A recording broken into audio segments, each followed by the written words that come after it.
Magandang gabi sa ating lahat mga kapapsi. Ako po'y kakain na mga kapapsi. Napakasimple lang itong ulam ko mga kapapsi. Tinulang bangus mga kapapsi. Maraming gulay.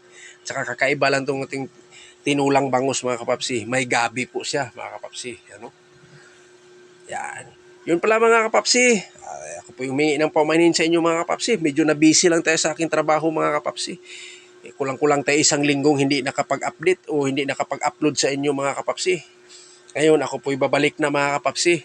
Kahit sana tuloy-tuloy na to. Kahit mga isang araw man lang ang pagitan, makapag-upload na naman tayo ng panibago mga kapapsi. Yan o.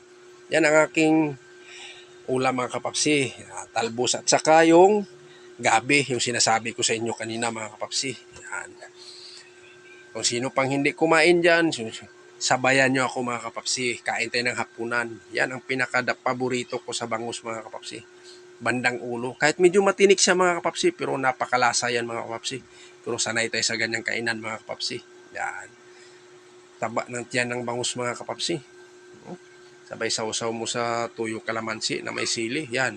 Yung sabi ko sa inyo kanina mga kapapsi, tinulang bangus na may gabi. Yung pinakita ko sa inyo, may isang hiwa pa natira. Yan. Sabay subo sa kanin mga kapapsi. Talagang ganadong-ganado ka kumain pag mga ganyang ulam mga kapapsi. Sabay umusok-usok pa yung sabaw mga kapapsi. Yan. At saka yan ang pinaka-tabis talaga sa bangus. Yung atay niya mga kapapsi. Sausaw mo sa tuyo kalamansi. Sabay subo mga kapapsi. Sigurado, mapaparami ka na naman ng kain ng ganyan mga kapapsi. Paborito ko rin yan. Parte ng bangus, yung atay niya mga kapapsi. Ulitin ko mga kapapsi, kung sino pang hindi kumain dyan, sabayan niya ako. Kain tayo mga kapapsi. Yan. Napakasimpleng ulam, pero para sa akin ay napakasarap na to mga kapapsi. Ulitin ko po, ang aking ulam mga kapapsi, tinulang bangus na may gabi mga kapapsi. Napakasarap yan mga kapapsi. Gusto nyo, itry nyo mga kapapsi. Yan, yun no? Yan, bangus. Talagang makikita nyo sa quality ng bangus na sariwa siya mga kapapsi.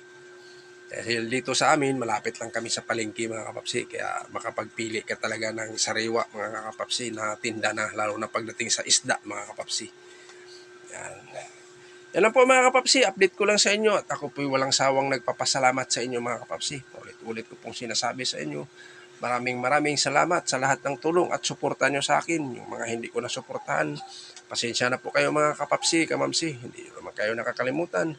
Pag makapasok ako sa mga bahay nyo, mag-iiwan din po ako ng bakas para maaalala niyo din po ako mga kapapsi.